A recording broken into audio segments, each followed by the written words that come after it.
Well, welcome viewers. Reverend Dr. J.W. Morrison, theologist. Covert emotional incest and cheating.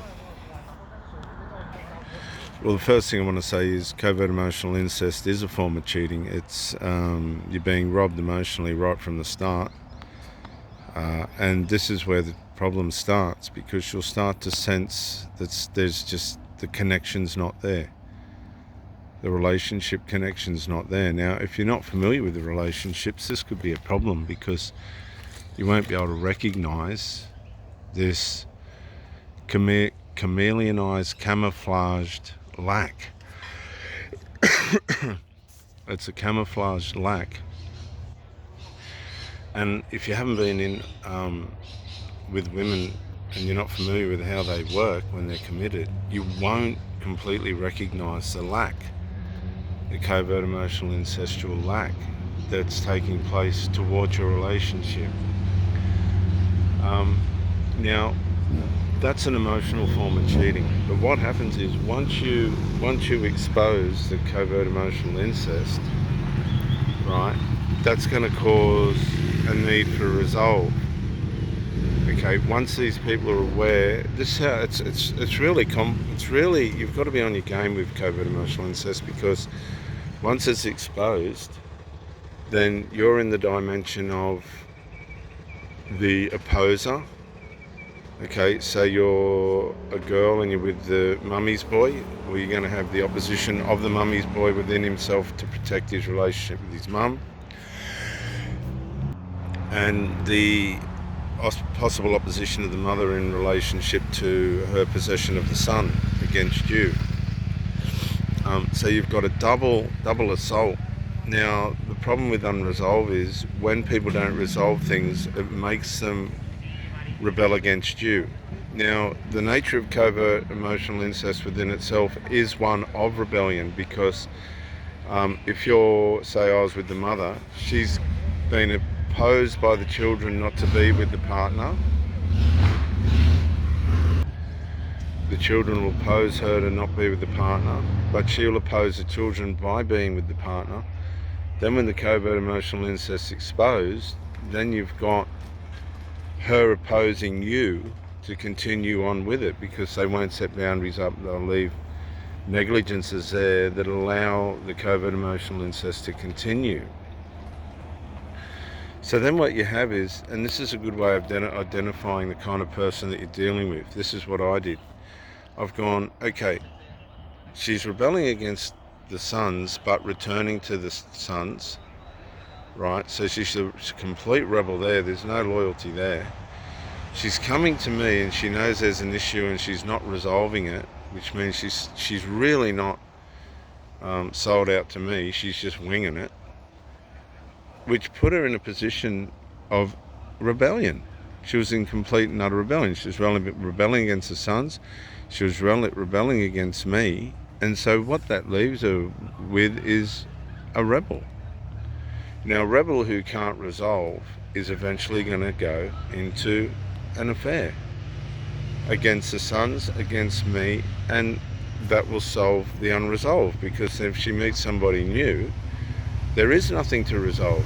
Once you've exposed the covert emotional incest, you're a problem.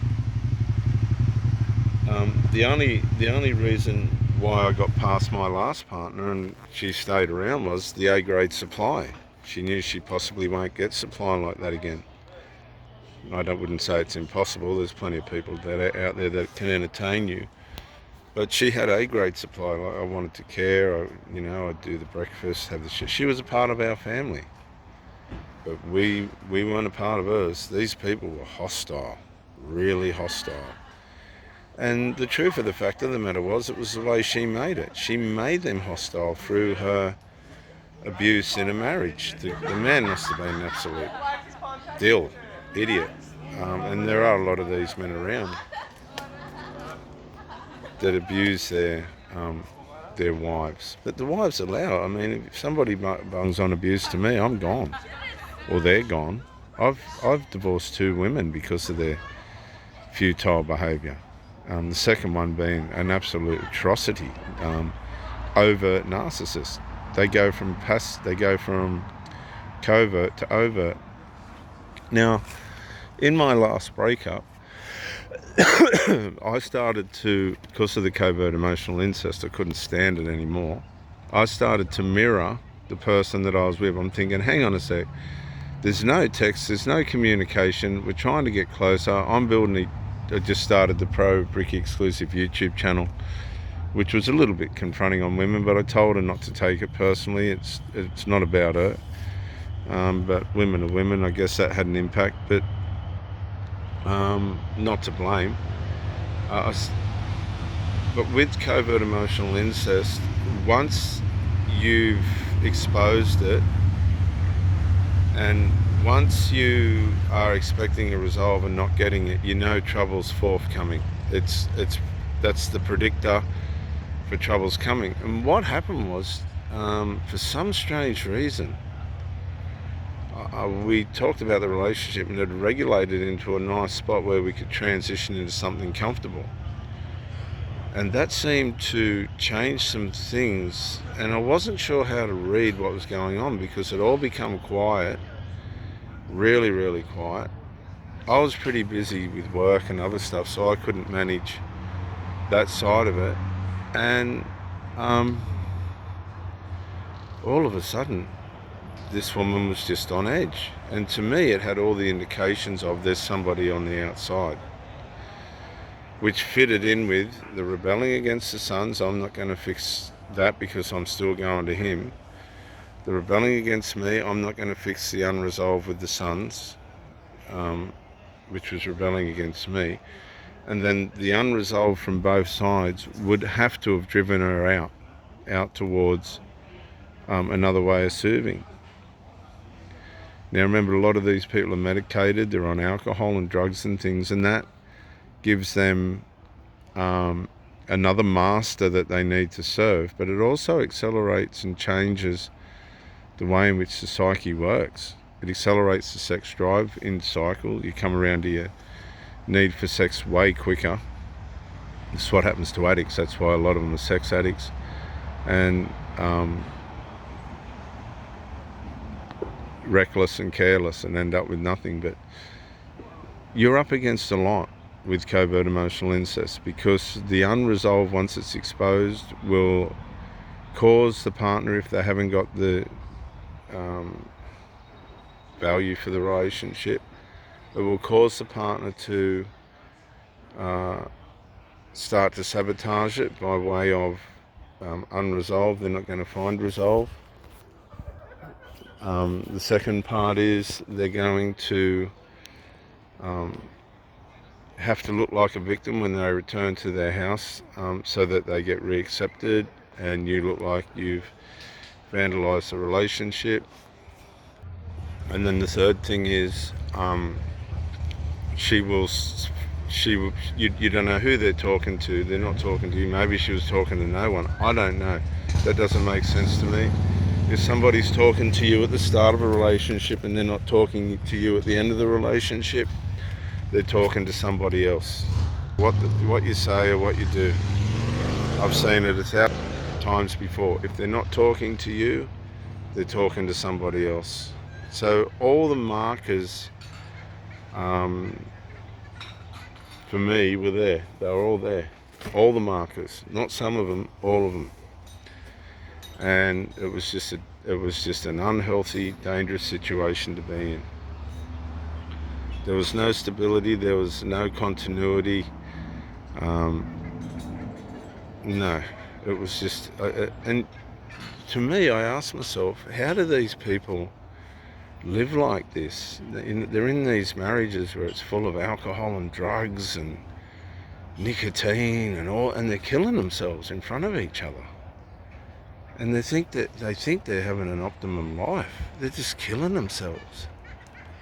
Absolutely killing themselves. And they've got no idea of it. I think the lady that I was with last time, she come in, and I think curiosity was healing her. Just curious about how can somebody live their life like this for so long and succeed and still be, you know, a roguey sort of I'm interested in my woman type of man. A lot of these people can't comprehend that. How can you be successful and be a rogue? Well, it's decisions. It's genuineness, it's fair incomeness, and it's putting yourself in 100%. See, if you're not putting yourself in 100% into life either, you're not going to notice covert emotional incest, or you're going to have a serious adverse reaction to it. See, there's a lot of violence in this as well. This can go violent very easily if you're one of these possessive, insecure, drama type blokes. You start trying to discipline this woman's children, which you've got no right to do, nor should you do. My advice is to stay right out of it. It's part of the bait. I'll do a video on covert emotional incest and it's bait, because it wants to demasculinize you. See, if it can psychologically demasculinize you in the mind of the person that you're with, then that's another victory for it as well, because she'll tend back towards the child. She'll get safety back towards the child, because they vandalise and assassinate who you are psychologically. So, to be honest, the whole thing's unhealthy. Our family was sort of getting a little bit concerned at the end there, because there was nothing good coming out of it. Her idea of what she reckoned the resolve was basically just an excuse for her to go on and say, at least I tried. But we had a handle on what was going on for the best interest of the relationship, and that just didn't happen. Subsequently saw this narcissistic son the other day, and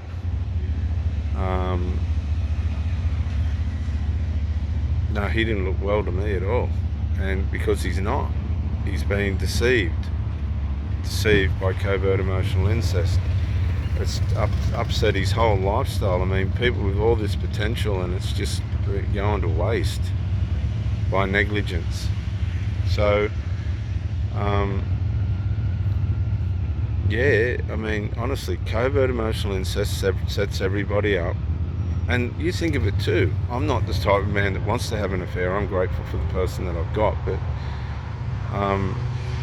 if you're a vicious sort of a person, you'll turn against the person that you're with and do the payback in an affair for having the covert emotional incest relationship.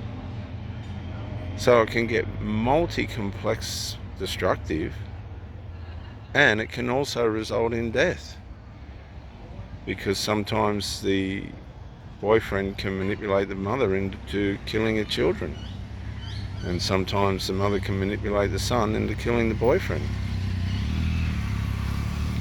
That's the extreme level of it. But if you know it's there and you're just trying to be a good boyfriend to the girlfriend, and she's crashing through the thing, like some of the signs are, they'll start to take excessive alcohol, they'll up on the pills, or they'll up on the dope. That's mirroring something outside. That was mirroring things outside my relationship, and I just panicked after that and went, no, my mind was aching and hurting. It had been 9 months of trying to bring a resolve. I thought I'd been fair. I never stopped performing, and in the end I just didn't want to do it anymore. And so that's on her. If these people can't run their relationships the way they need to be, you need to have no conscience. Do the right thing, don't cause any trouble, and get out. Get out, go no contact. If they know you're onto it, they'll go no contact as well, and it'll be the perfect breakup. This is Reverend Dr. J.W. Morrison, Theologist, New South Wales, Australia. Bye for now.